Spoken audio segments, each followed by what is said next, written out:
The lecture hall buzzed with quiet conversations as students from 12 different worlds settled into their seats. Dr. Kim Min-ho adjusted his notes at the front of the room, looking out at the most diverse class he had ever taught. Crystal beings sat next to gas-form entities, while insectoid students clicked softly to each other in their native tongue. Today, we continue our study of planetary classifications, Dr. Kim announced, his voice carrying easily through the advanced translation systems. We will examine how different worlds shaped the evolution of their inhabitants. Lixitar, a student whose crystalline body caught and reflected the room's light, raised what humans had learned to recognize as a hand. Professor Kim, may I ask a question? Of course, Lixitar. Yesterday, while reviewing the Galactic database, I noticed Earth is classified as a Class 9 Deathworld. But humans seem so... The crystal being paused, searching for words. Fragile and peaceful. Why is your world ranked so dangerously? The room fell silent. Every alien head turned toward Dr. Kim, their various eyes, sensors, and sensory organs focused on him with sudden interest. In the back corner, Hoon, one of only 3 human students in the class, shifted uncomfortably in his seat. Yura, another human student, stopped taking notes and looked up with concern. Dr. Kim had been teaching at the Galactic University for 2 years, but no one had ever asked this question so directly. The human government had always been careful about how much they revealed about Earth's true nature. Most alien species knew humans came from a difficult world, but the details were usually kept vague. That's an interesting question, Dr. Kim said slowly, buying time to think. Around the room, he could see more alien students leaning forward. Velnara, a gas being from the peaceful moon of Sanctuary, floated closer to her desk. Tiklon, whose insectoid species had never known conflict, clicked his mandibles in what Dr. Kim had learned was curiosity. "Please, Professor," said Kixana, her large herbivore eyes blinking slowly. "We have studied many worlds, but none ranked so high in danger. What makes Earth different?" Dr. Kim looked at his human students. Hoon gave him a small nod, while Yura just shrugged as if to say, "Your choice." He thought about the standard diplomatic answers he could give. He could talk about challenging environmental factors or complex evolutionary pressures. But, looking at these eager, innocent faces from worlds where the biggest danger might be a seasonal pollen bloom or a minor temperature change, he decided on honesty. "You really want to know why Earth is called a Class 9 Deathworld?" he asked. "Yes," came a chorus of alien voices, translated into perfect harmony by the universal systems. Dr. Kim walked to his desk and pulled up a holographic display of Earth. The blue and green planet rotated slowly, looking peaceful and beautiful, against the black of space. "Earth is classified as a death world because almost everything on our planet is designed to kill you." The alien students looked confused. Lixitar's crystalline surface flickered, which Dr. Kim had learned meant confusion. "But Professor, it looks so beautiful, so calm." "That's exactly the problem," Dr. Kim said. "Earth never looks dangerous until it tries to kill you. Let me give you some context first. How many of you come from worlds where major natural disasters occur regularly? No hands, claws, or appendages rose. How many of you have weather that can kill you? Again, nothing. How many of your worlds have animals that hunt other animals for food? The silence stretched longer. Finally, Tiklon spoke up. "Professor, what do you mean by hunt for food?" All animals eat plants or filter nutrients from their environment. Dr. Kim felt a chill run down his spine. He had suspected this, but hearing it confirmed was different. Right, of course, your worlds are normal. He turned back to the Earth display. Earth is not normal. He touched the hologram, and it zoomed in on a satellite image of a hurricane. This is what we call a hurricane. It's a storm system with winds that move faster than most of your spacecraft. The pressure changes can crush buildings. The water it brings can flood entire continents. Velnara's gaseous form shimmered with what her species showed as distress. How do humans survive such things? We build stronger houses. We track the storms and move away from them. We've learned to live with them because we have to. Dr. Kim changed the image to show a volcanic eruption. This is a volcano. The mountain literally explodes, shooting melted rock and poisonous gases into the air. The temperature can melt metal. How often do these occur? Asked Kixana, her voice barely a whisper. Volcanic eruptions? Somewhere on Earth, probably every few days? Hurricanes? We get dozens every year, and that's just the beginning. Doctor, Kim could see he was overwhelming them, but there was no easy way to explain Earth's nature. Hoon stood up from his seat in the back. Professor, maybe I can help explain. Dr. Kim nodded gratefully.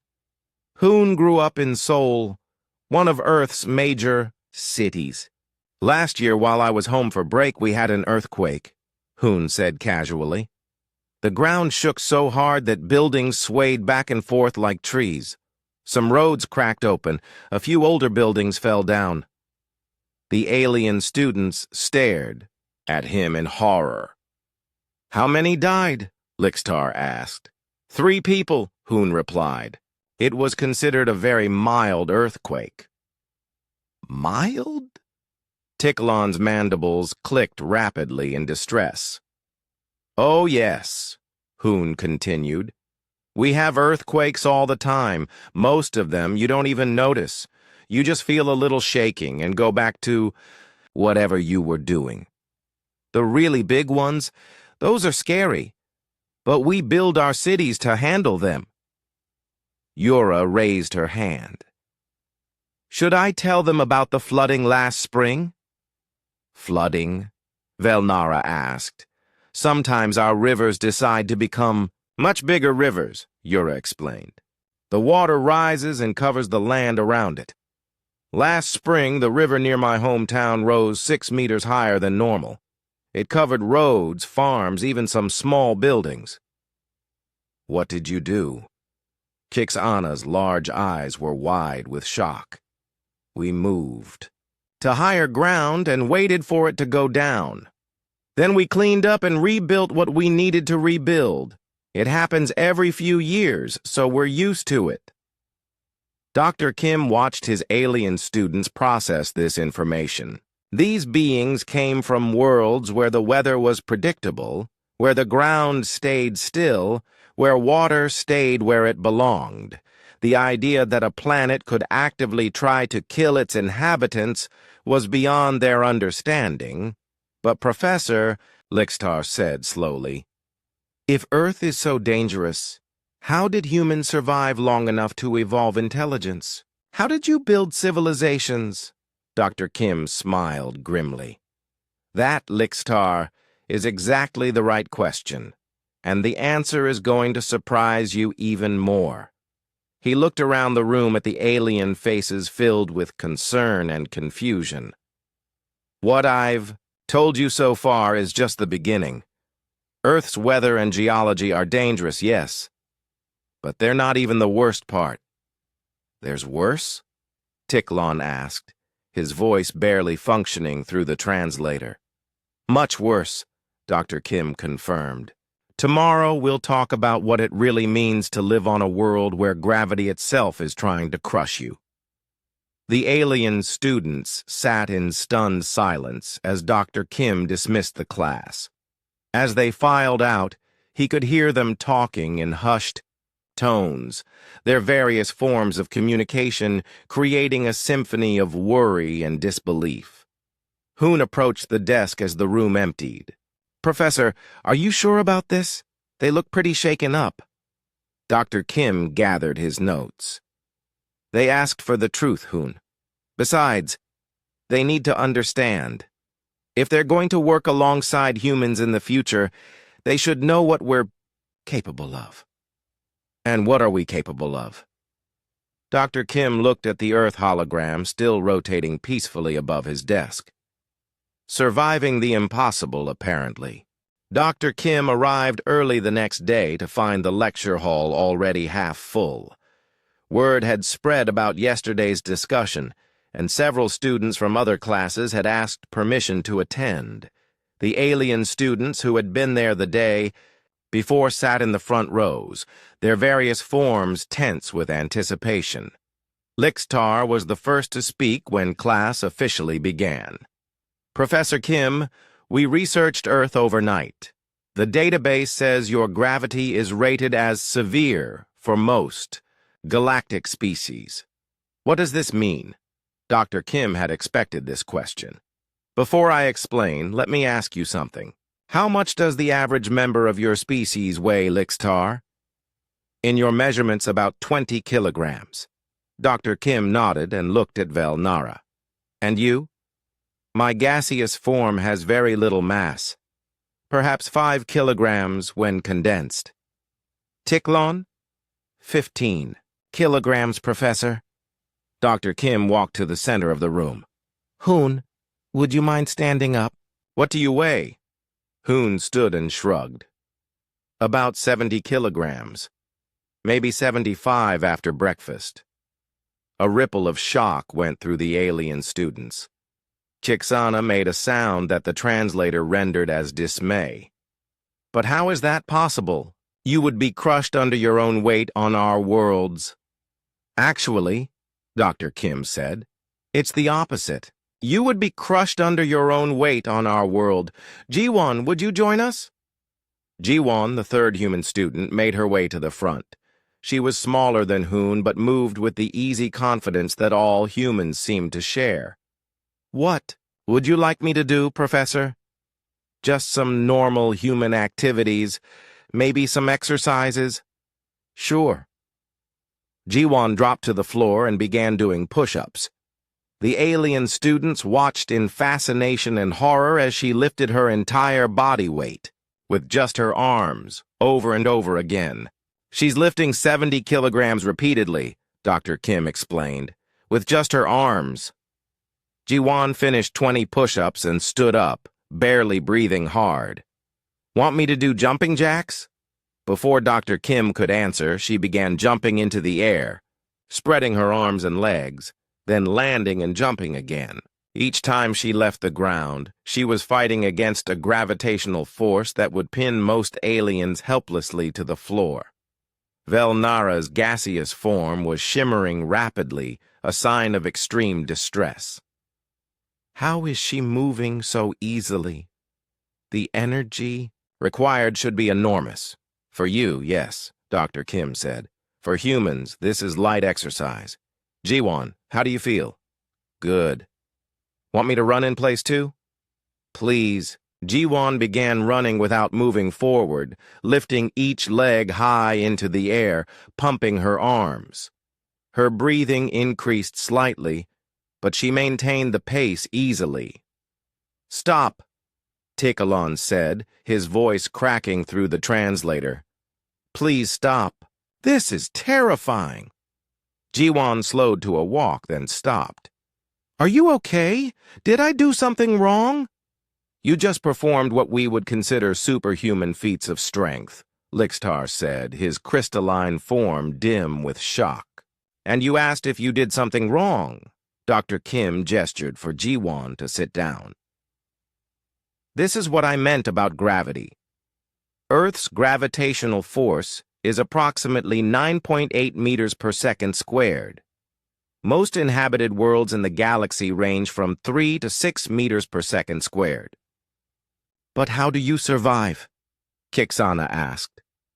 How does anything survive? We evolved in it, Hoon said from his seat. Our bones are dense and strong. Our muscles are much more powerful than yours. Our hearts pump harder to move blood through our bodies against the gravitational pull. Dr. Kim pulled up a medical hologram. This is a human skeleton next to the skeleton of a typical galactic citizen. The difference was dramatic. Human bones were thick and heavy, while the alien skeleton looked fragile and delicate by comparison. Your bones are like metal supports, Velnara observed, her form stabilizing as she focused on the science. Ours are more like thin tubes. Exactly. We had to become strong just to stand up, but that's not even the most interesting part. Dr. Kim changed the display to show a human heart. This is a human heart. It's essentially a powerful pump that has to work constantly against gravity to circulate blood to our brains. The energy requirements must be incredible, Ticklon said. They are. Humans consume far more calories per day than most species your size. We have to, just to keep our basic systems running. Jiwon raised her hand. Professor, should I tell them about my grandmother? What about her? She's 78 years old and she still goes hiking in the mountains every weekend. She climbs up steep paths for hours carrying a backpack. The alien students stared at her. Your elderly perform extreme physical labor for pleasure? Lixtar asked. She says it keeps her young, Jiwon laughed. Last month she climbed a mountain that was over 2,000 meters high. The altitude alone would kill most of us, Kixana whispered. Dr. Kim nodded. Higher altitude means thinner air, less oxygen. Humans adapt. We've built cities at altitudes where most galactic species couldn't survive even with breathing equipment. But why? Velnara asked. Why would anyone choose to live in such conditions? Because to us, they're not extreme conditions, Hoon said. They're just Tuesday. An alien student Dr. Kim didn't recognize raised a tentacle. May I ask how you transport yourselves on your world? Surely you must use powerful machines to move against such gravity? Sometimes, Jiwon said, but a lot of times we just walk. I walked 15 kilometers yesterday. 15 kilometers? The alien's tentacle drooped. In that gravity? Well, I stopped for lunch and to look at some shops, Jiwon added helpfully. Dr. Kim watched the alien students try to process this information. I think what you're beginning to understand is that humans didn't just survive Earth's gravity, we thrived in it. It made us stronger, more resilient, more adaptable. But at what cost? Lixitar asked. Surely such extreme physical demands must limit your other development. Actually the opposite, Dr. Kim said. The challenge of surviving high gravity led to innovations in engineering, medicine, and materials science. We had to build stronger structures, develop more efficient energy systems, create more durable tools. Your entire civilization is built around overcoming impossible physical challenges, Ticklon observed. Yes, but we don't think of them as impossible, Hoon said. We think of them as normal. Velnara drifted closer to her desk. Professor Kim, what happens when humans visit lower gravity worlds? Dr. Kim smiled. That's classified information. For diplomatic reasons? But I can tell you that special training is required. Special training for what? To avoid accidentally breaking things, Jiwon said quietly. Or people. The room fell silent. Dr. Kim could see the alien students beginning to understand the implications. Humans weren't just survivors of a high-gravity world.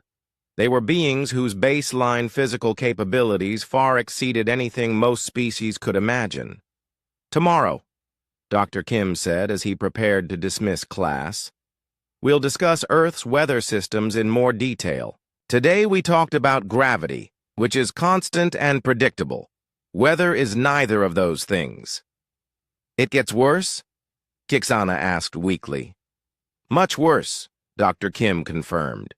"Today we covered the gentle part of Earth's dangers." As the alien students filed out, Dr. Kim heard fragments of their conversations through the translator systems. "Did you see how easily she lifted herself? The energy requirements alone should have exhausted her. They're like living machines. How did such beings become peaceful?" Lixitar paused at Dr. Kim's desk. "Professor, may I ask a personal question?"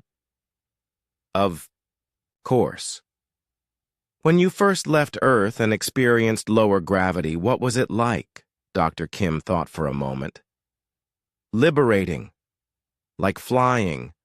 Like suddenly discovering you had superpowers you never knew existed. And you still choose to return to Earth?" "It's home," Dr. Kim said simply. "Besides, after a while, lower gravity feels wrong, too easy, like living in a world made of paper." Lixtar's crystalline form flickered thoughtfully. "I am beginning to understand why humans are so adaptable to different environments. You come from a world that is already more extreme than anything else we might encounter." "That's one way to look at it," Dr. Kim agreed. "Professor, are all death worlds like Earth?" "No, Lixitar. Earth is special even among death worlds. Most planets classified as dangerous have one or two extreme features. Earth has dozens, and we're, just getting started." As Lixtar left the classroom, Dr. Kim began preparing for tomorrow's lesson. Weather systems, he mused, were going to be much harder to explain than gravity. At least gravity was consistent. The lecture hall was packed. Students from every department had somehow found excuses to attend Dr. Kim's class. Even some professors lingered in the back, pretending to review data pads while clearly listening to every word. Dr. Kim stood before a three-dimensional holographic display of Earth, showing real-time weather patterns. Swirling white formations covered large portions of the planet's surface. "Yesterday we discussed gravity," he began. "Today we'll examine Earth's atmospheric behavior. But first, I want you to meet someone." He activated the communication system. "Dr. Park So-young, can you hear us?" A hologram materialized beside him, showing a human woman in what appeared to be some kind of control room. Behind her, screens displayed colorful moving patterns and streams of data. "Hello, students," Dr. Park said cheerfully. "I'm calling from the Global Weather Monitoring Center in Seoul." Lixtar immediately spoke up. "Dr. Park, what are those patterns behind you?" "Oh, these?" Dr. Park gestured to her screens. "Just today's weather. We're currently tracking 3 hurricanes in the Pacific, a typhoon forming near Japan, a volcanic eruption in Indonesia, a massive thunderstorm system over Brazil, and a blizzard moving across North America." The alien students stared in stunned silence. "That's just today?" Velnara asked, her gaseous form rippling with distress. "Well, it's a bit busy today," Dr. Park admitted. "Usually we only have 1 or 2 major weather emergencies happening at the same time." "Emergencies?" Tiklon's mandibles clicked rapidly. "These are emergencies?" "Oh no," Dr. Park laughed. "These are just normal weather patterns. We only call it an emergency when something really unusual happens." Dr. Kim stepped forward. "Dr. Park, Could you explain to our students what a hurricane is? Certainly. Dr. Park's image moved to stand beside a massive swirling formation on her screen. This is Hurricane Marina. It's about average size. The wind speeds at the center are currently 185 kilometers per hour. Kixana made a sound that the translator couldn't process properly. The wind moves at 185 kilometers per hour? That's the center, Dr. Park said. The outer bands are only about 150 kilometers per hour. Marina is actually pretty mild for this time of year. How big is it? Asked an alien student Dr. Kim didn't recognize. About 600 kilometers across. It'll probably grow as it moves west. Your storms are larger than some of our countries, Lixtar said weakly. Dr. Park looked confused. This is a medium-sized hurricane. We've had storms over 1,500 kilometers across. Dr. Kim gestured to Do-hyun, who had been sitting quietly in the back. Do-hyun, would you mind sharing your family's occupation? Do-hyun stood up. My family runs a fishing operation out of Busan. We've been fishermen for 6 generations. During storm season? Dr. Park asked with interest. Sure. We just avoid the big ones. Wait, Velnara interrupted. You go out on the water during these atmospheric disasters? Well, not during the hurricanes, Do-hyun said. But regular storms? Of course. Some of the best fishing happens just before a storm hits. Define regular storms, Tiklon requested. You know, winds up to maybe 60 or 70 kilometers per hour, waves 3 or 4 meters high, heavy rain. The alien students exchanged looks of horror. 4-meter waves? Kixana asked. Waves of water 4 meters high? Those are small waves, Do-hyun said, looking confused. In a real storm, waves can be 20 or 30 meters high. That's impossible, stated a jellyfish-like student floating in a mobility tank. Water cannot form structures that large, Dr. Park's hologram laughed. Oh, they can get much bigger than that. The largest wave ever recorded was over 30 meters high, but we've had reliable reports of waves exceeding 40 meters during major storms. 40 meters, Lixtar repeated numbly. Walls of water 40 meters tall, moving at about 80 kilometers per hour, Do-hyun added helpfully. Dr. Kim decided to change the subject before his alien students went into shock. Dr. Park, what's the current temperature range on Earth today? Let me check. She turned to her screens. Right now we've got 47 degrees Celsius in Antarctica and 52 degrees Celsius in the Sahara Desert. That's a 99-degree difference, calculated. Tiklon. On the same planet, at the same time, seasonal variations are even more dramatic, Dr. Park continued. Some places go from 40 in winter to plus 45 in summer. How do you survive such extreme temperature variations? Asked Velnara. We adapt, said Yura, speaking up for the first time. We build insulated houses, make different clothes for different seasons, develop heating and cooling systems. But more importantly, Do-hyun added, we learn to live with it. My grandfather used to say that if you can handle a Korean winter and summer, you can handle anything. Dr. Park nodded.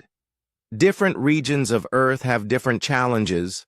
Some places flood regularly, others have droughts that last for years. Some areas experience earthquakes, others deal with tornadoes. Tornadoes? Kixana asked hesitantly. Spinning columns of air that move across the land at high speed, Dr. Park explained. They can pick up houses and throw them around. The air itself becomes a weapon, Lixtar observed. That's one way to look at it, Dr. Park agreed. Though, we've learned to predict them pretty well. We have warning systems.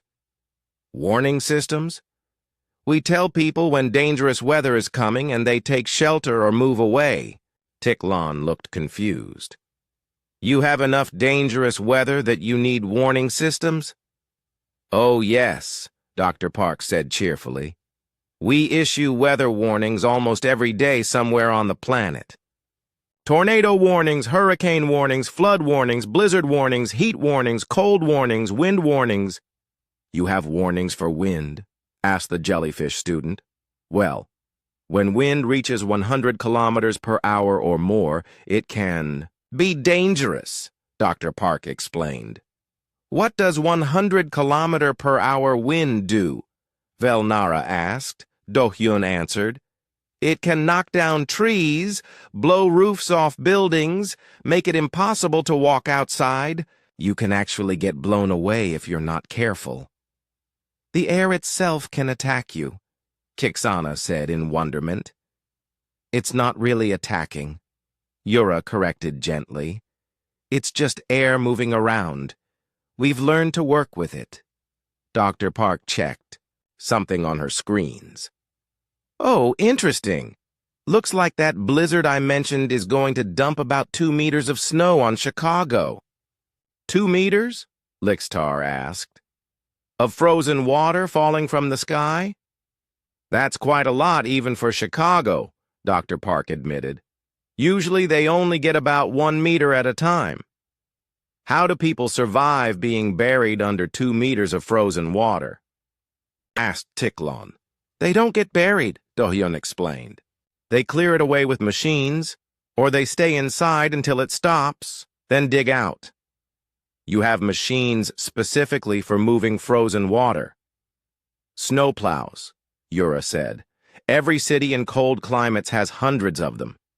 Dr. Kim could see his alien students reaching their limit. Dr. Park, one final question. What would you say is the most dangerous weather Earth produces? Dr. Park thought for a moment. That's tough. Hurricanes kill more people overall, but they're predictable. Tornadoes are more violent but smaller. Flash floods are probably the most dangerous because they happen so quickly. She paused.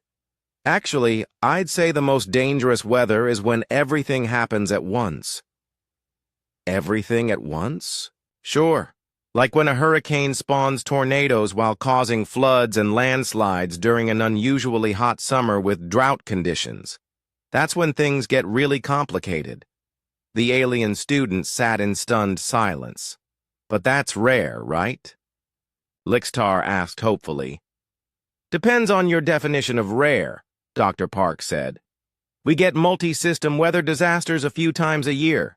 Dr. Kim thanked Dr. Park and ended the call. He turned to face his traumatized alien audience. Questions? Velnara was the first to speak. Professor Kim, how do humans maintain any kind of civilization when your planet is actively trying to destroy everything you build? We build better, said Hoon simply. Stronger buildings, better warning systems, emergency procedures. We plan for disasters because we know they're coming. But the energy expenditure alone, Tiklon protested. The resources needed to constantly rebuild, to maintain warning systems, to create machines to fight your weather. It makes us efficient, Yura said. When you know your house might flood, you build it better the first time. When you know storms are coming, you don't waste resources on things that won't survive. Your entire species has been shaped by constant disaster preparedness, Kixana observed. I guess so, Do-hyun agreed. We don't really think about it that way. It's just normal life. Dr. Kim looked around the room. Tomorrow we'll discuss the biological aspects of Earth. Today we've covered the physical environment. But I should warn you, Earth's life forms are even more extreme than its weather. More extreme than hurricane, tornado, volcano combinations? Lixitar asked weakly. Much more extreme, Dr. Kim confirmed. Today we talked about how Earth tries. to kill everything on it. Tomorrow we'll talk about how everything on Earth tries to kill everything else. As the alien students filed out, Dr. Kim heard fragments of their conversations. Frozen water attacks from the sky, air that moves faster than vehicles. They build their entire civilization around surviving disasters. How are they not extinct? Lixitar stopped at Dr. Kim's desk. Professor, I must ask, do humans actually enjoy living on such a violent planet? Dr. Kim considered the question seriously. The lecture hall was now so crowded that students sat in the aisles and floated near the ceiling. Word had spread across the entire university about the human professor who was revealing the true nature of Earth. Dr. Kim noticed several department heads in the back, along with what appeared to be a few government observers. Today we discuss Earth's biological systems, Dr. Kim began. But before we start, I need to ask you all a question. How do animals on your worlds obtain food? Hands, tentacles, and various appendages rose around the room. Photosynthesis, said Lixtar. Most life forms on my world absorb light directly. Filter feeding, added Velnara. We process nutrients from the atmosphere. Grazing, said Kixana. We eat plants that grow abundantly everywhere. Absorption, offered Tikalon. We break down organic matter through chemical processes. Dr. Kim nodded, making notes. Out of 43 alien species represented, all described peaceful methods of obtaining nutrition. No competition, no conflict, no killing. Hoon, Dr. Kim said, would you explain how animals on Earth obtain food? Hoon stood up, looking uncomfortable. Well, they eat each other. The alien students stared at him blankly. I'm sorry, Lixtar said. The translator seems to be malfunctioning. Did you say they eat each other? That's correct, Hoon confirmed. On Earth, animals survive by killing and consuming other animals. The silence that followed was deafening. Kixana was the first to recover.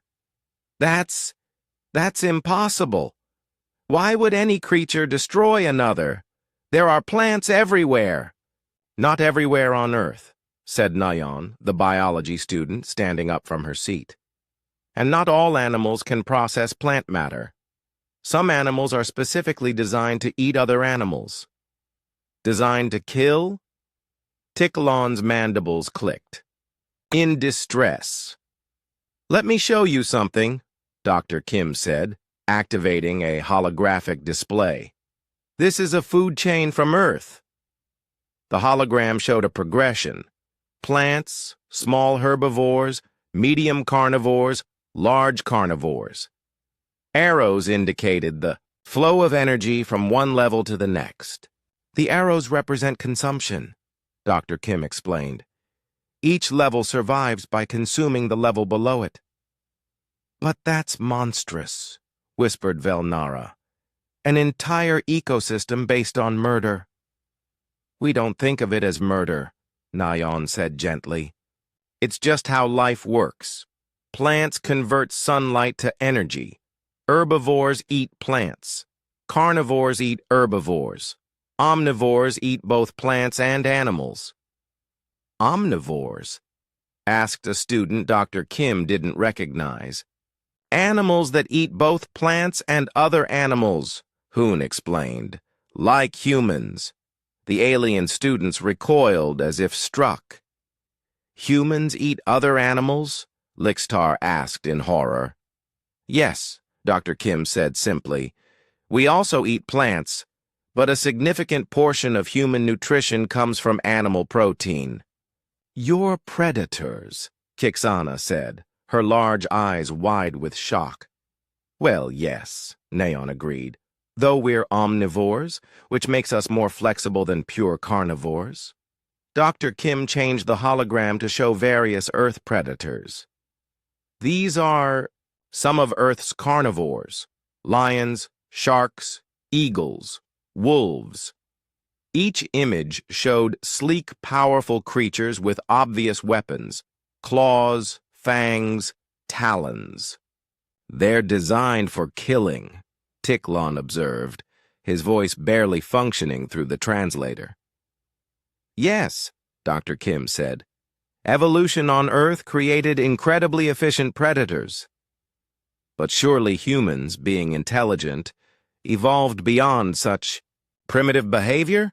Lixtar asked hopefully. Hoon and Neon exchanged glances. "Actually," Hoon said slowly, "humans are apex predators." "What does that mean?" "It means we're at the top of the food chain," Neon explained. "Nothing hunts humans. We hunt everything else." Dr. Kim activated a new hologram showing early human hunters with primitive spears pursuing massive animals. "These are our ancestors. They hunted creatures much larger and stronger than themselves using intelligence and tools." "You hunted animals bigger than yourselves?" Velnara asked in disbelief. "Mammoths," said Neon. "They weighed about 6 tons. Humans killed them with pointed sticks and teamwork." 6 tons? Kixana made a sound of distress. "How is that possible?" "Persistence hunting," Hoon explained. "Humans can run for hours without stopping. We would chase animals until they collapsed from exhaustion, then kill them." "You tortured them to death?" Tikalon's form seemed to shrink. "No," Dr. Kim said firmly. "We hunted them efficiently. There's a difference. Humans developed ethical hunting practices." "Ethical killing?" Lixitar asked. "We only took what we needed. We used every part of the animal. We respected the creatures we hunted. But you still killed them." "Yes," Neon said, "because that's how life works on Earth. Everything eats something else." Dr. Kim showed them a new image. Modern Earth wildlife. This is current Earth biology. Predator-prey relationships exist at every level. The hologram zoomed in on a spider catching a fly. Several alien students made sounds of distress. "Even the small creatures?" asked Velnara. "Especially the small creatures," Neon said. "Some of Earth's most efficient predators are tiny. Spiders, for instance, are incredibly sophisticated hunters." "Your entire planet is a war zone," Kixana said numbly. "Not a war zone," Hoon corrected. "A balanced ecosystem. Predators control prey populations. Prey species evolve better defenses. It drives evolution forward." "Evolution through violence," Tiklon said. "Evolution through survival pressure," Dr. Kim corrected. "It made every species stronger, smarter, more adaptable." "Including humans," Neon added. "Hunting megafauna with primitive tools required incredible intelligence, coordination, and planning." "So human intelligence evolved from killing?" Lixtar asked. "From surviving," Dr. Kim said. "Humans had to be smart enough to hunt animals stronger than us, fast enough to escape predators that hunted us, and adaptable enough to find food when our preferred prey wasn't available." "Other things hunted humans." Velnara's gaseous form rippled with shock. "Oh yes," Hoon said. "For most of human history, we were both predator and prey. Cave bears, saber-toothed cats, giant wolves. Lots of things saw humans as food. But you survived." "We survived everything," Neon said with quiet pride. "Humans outlasted every predator that hunted us.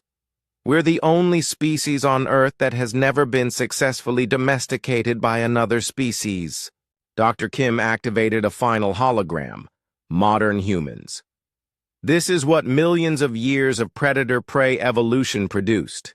Humans have forward-facing eyes for tracking prey, strong jaws for tearing meat, excellent endurance for persistence hunting, and intelligence for tool use and strategy. You're perfect killers, whispered Chixana. The room fell silent. Dr. Kim could see the alien students struggling to process this information. These peaceful beings from gentle worlds were trying to understand a species that had evolved from apex predators. But wait, Lixitar said suddenly. If humans are such efficient predators, why are you here? Why are you peaceful with us? Hoon smiled for the first time that day. Because being an apex predator taught us something important. What? Responsibility, said Neon. When you're powerful enough to kill anything, you learn to be very careful about what you choose to kill. You mean you choose not to kill? Ticklon asked. We choose very carefully what we kill, Dr. Kim corrected.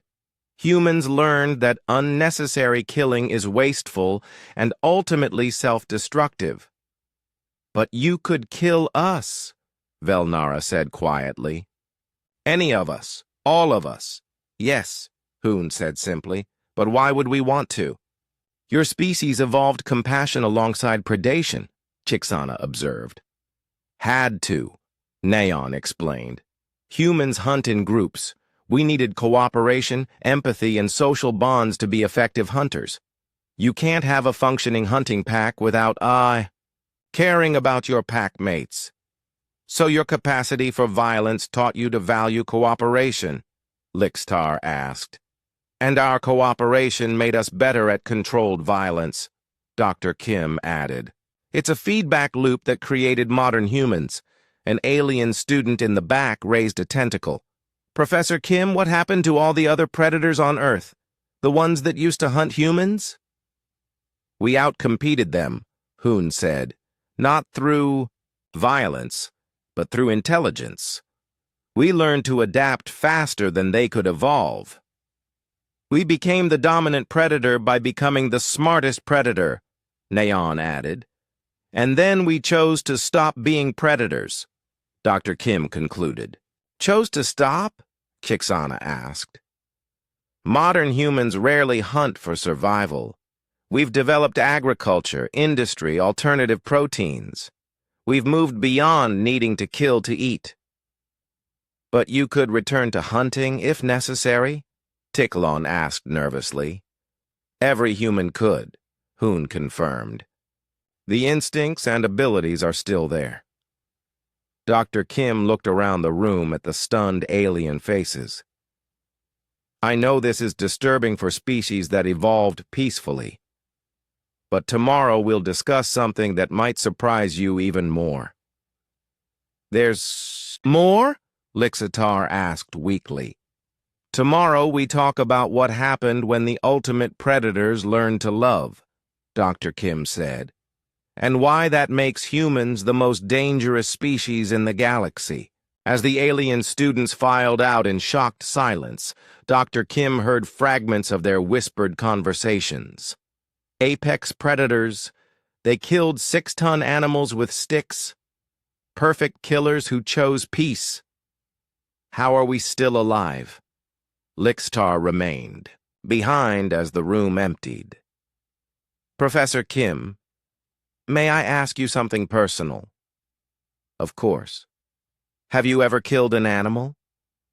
Dr. Kim considered the question. When I was young, I went fishing with my grandfather. I caught and killed fish. How? Did it feel? The lecture hall was completely packed. Students hung from the ceiling fixtures, crowded in doorways, and pressed against the walls. Dr. Kim had never seen anything like it. Even Elder Mordian, the ancient philosopher whose wisdom was legendary across the galaxy, had joined via hologram. Government representatives from a dozen worlds sat in the front row. Dr. Kim looked out at the sea of alien faces, all showing various forms of fear, fascination, and confusion. For 3 days, he had systematically destroyed their understanding of how life could evolve. Today would be different. For 3 days I've told you about Earth's dangers, he began. The crushing gravity, the violent weather, the predatory ecosystem. I've explained how these forces shaped humans into what you now understand are apex predators capable of incredible violence. Nervous shifting rippled through the audience. Today, I want to tell you about the most dangerous thing humans ever developed. Something more powerful than our strength, more destructive than our hunting abilities, more threatening to the galaxy than any weapon we've ever created. The alien students leaned forward, terrified, but unable to look away.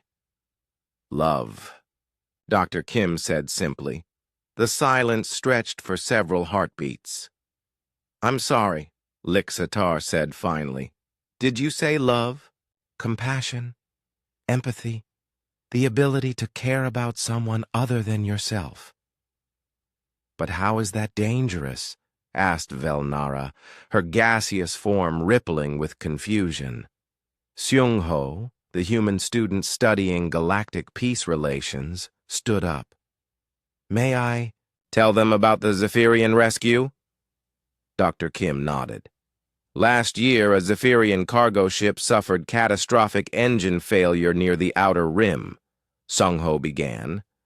They were drifting toward a black hole with no hope of escape. The distress signal would take 3 weeks to reach the nearest Zephyrian rescue vessel. How long did they have? Asked Tiklon. 18 hours, Seung-ho said. But there was a human military patrol ship only 6 hours away. Did they respond? Kixana asked. The human ship immediately changed course. But here's the important part. To reach the Zephyrians in time, the humans had to perform what they called a suicide run through an asteroid field. Suicide run? Lixatar's crystalline form dimmed. Flying at maximum speed through a debris field where collision meant certain death, Seung-ho explained. The human captain didn't hesitate. 17 humans risked their lives to save 43 Zephyrians they had never met. Did they succeed? Velnara asked. All 43 Zephyrians were rescued, Seung-ho confirmed, but the human ship was badly damaged. 3 humans died in the rescue operation. The alien students absorbed this in silence. They died for strangers? Asked a student Dr. Kim didn't recognize. They died for people who needed help, corrected Minji, the human psychology student standing up. That's what humans do. But why? Tiklon asked. What evolutionary advantage does dying for strangers provide? None, Dr. Kim said. That's what makes it uniquely human. We developed the ability to care about others even when it hurts us. Elder. Mordian's hologram stirred. When the ancient being spoke, his translated words carried the weight of millennia. In my long existence, I have observed many species. None have puzzled me more than humans. Every eye in the room turned to the elder. Most species develop compassion for their offspring, some for their social groups. But humans, he paused. Humans feel empathy for creatures they've never seen, from worlds they've never visited, with biologies they barely understand. Is that unusual? Asked Kixana. Unprecedented, Elder Mordian confirmed. Human rescue ships regularly risk themselves for alien vessels. Human aid workers volunteer for disaster relief on worlds where they cannot even breathe the atmosphere. Human soldiers have died defending alien colonies they had no connection to. Minji stepped forward. Can I explain the psychology behind this? Dr. Kim gestured for her to continue. Humans evolved as pack hunters, Minji began. Successful hunting required intense cooperation and the ability to understand what others were thinking and feeling. Over millions of years, this developed into a deep capacity for empathy. But why extend it beyond your own species? Lixitar asked. Because we learn to recognize intelligence and suffering regardless of the form it takes, Minji explained. When we see a being in pain, our brains respond as if we're seeing a member of our own pack in danger. This sounds more like a weakness than a strength, observed a government representative. That's what makes it so dangerous, said Yura, speaking up for the first time today. Human compassion isn't logical, it's not strategic, it's not conditional. What do you mean? Asked. Velnara, Sungo answered. 3 months ago, human peacekeepers intervened in a conflict on Kepler Station. A group of raiders was attacking civilian transports. That sounds like normal peacekeeping, Tiklon said. The raiders were Vanek pirates, Sungho continued. The same species that had been raiding human colonies for 2 years. The alien students looked confused. Don't you see? Asked Hoon, standing up. The humans risked their lives to protect civilians from their own enemies. They saved members of a species that was actively at war with humanity. That's... Kixana searched for words. That's insane. That's human, Dr. Kim said simply. Elder Mordian's hologram flickered. This is what I find most terrifying about humans. They are capable of incredible violence, but they choose compassion even when it defies logic. Terrifying, Lixitar asked. Consider this, the elder said. Humans are apex predators with advanced technology and the proven ability to survive anything. If they were cruel or selfish, they would dominate the galaxy through force. But they're not cruel, Velnara observed. Exactly. Instead, they use their strength to protect others. They share their technology freely. They risk their lives for strangers. This makes them unpredictable in the most dangerous way possible. How so? Asked a government representative. Minji answered. Because you never know what a human will sacrifice for what they believe is right. Humans have died protecting enemy prisoners. They've shared food with people who were trying to kill them. They've given medical aid to soldiers who were shooting at them minutes earlier. But surely this compassion has limits, Tiklon asked hopefully. We don't know, Dr. Kim admitted. Human capacity for empathy seems to expand to include any being they recognize as sentient and capable of suffering, which includes all of us, Kixana said quietly. Yes, said Hoon. Every species in this room is under human protection, whether you asked for it or not. Protection? Lixtar asked. If anyone attacked your worlds, human ships would respond, Sungho explained. Not because of treaties or trade agreements, but because humans can't stand by and watch innocent beings suffer. Even if helping us weakened humanity? Asked Velnara. Especially then, said Yura. Humans believe that strength should be used to protect the weak, not exploit them. Elder Mordian spoke again. I have lived for over 2,000 years. I have seen species rise and fall, watched civilizations conquer and crumble, but I have never seen anything like human compassion. What makes it different? Asked a student. It grows stronger under pressure, the elder explained. Most species become more selfish when threatened. Humans become more protective of others. During the Centauri crisis, Minji said, when humans thought Earth might be destroyed, they immediately began evacuating alien populations from nearby systems. They saved their enemies first? Tiklon asked in disbelief. They saved everyone they could reach, Sungho confirmed. Human evacuation ships were still pulling alien civilians out of danger zones when the crisis ended. Dr. Kim looked around the room.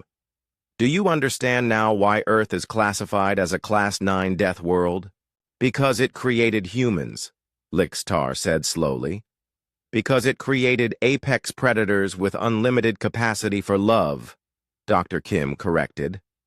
The galaxy has never seen anything more dangerous than a species that will die for strangers.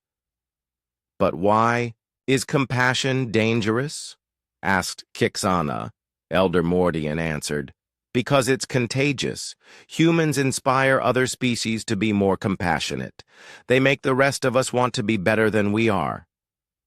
They're changing the galaxy, Velnara observed. They're changing what it means to be civilized, the Elder confirmed. Before humans, civilization meant advanced technology and stable societies. Now it means something more. What? Asked Tikalon. The willingness to sacrifice for others, said Minji.